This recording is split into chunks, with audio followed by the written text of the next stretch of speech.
Politics surrounding the construction of the Northern Water Tunnel project has reared its ugly head yet again. The debate on whether due process had been observed before construction of the tunnel had taken a backseat since 2016, when it shaped public discourse. After a two-year lull, a group of activists and conservationists emerged over the weekend, claiming to have conducted a study on the project and established that the design adopted is not what had been initially agreed upon before the Ministry of Water embarked on its construction. Watu wa Murang'a nikwambia ukweli, hawajui maneno hii maji vile inaenda. Wanaona tu project inafanyika. Ndio nasema sasa kuwe na public participation, alafu tuwe na an independent body ambayo inaweza kuja ifanye a scientific study.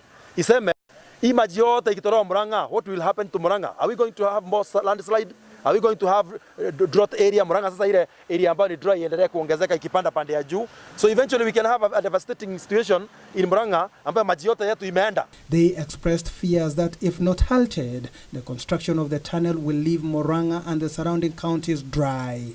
Aberdare is in a more severe state than even the Mau as we speak.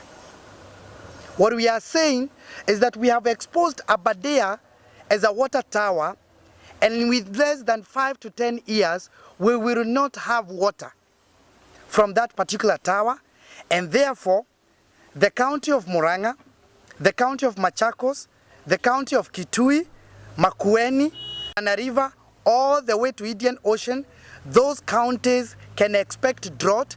But Water and Sanitation Cabinet Secretary Simon Chelugui holds a different view. We have respected the environmental report that was done.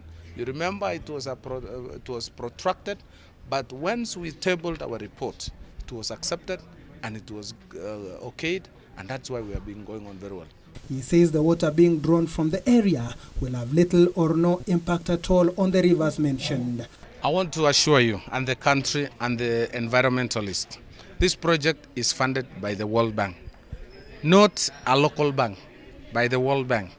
And World Bank is meticulous in its approval process, environment in terms of objectivity and in terms of caring the upstream and the downstream and the fauna and flora along the line. Asked whether the project design was halted or not, the CS insists that the tunnel is being constructed as originally designed with keen adherence to due process. I want to assure you that we have maintained what was originally designed.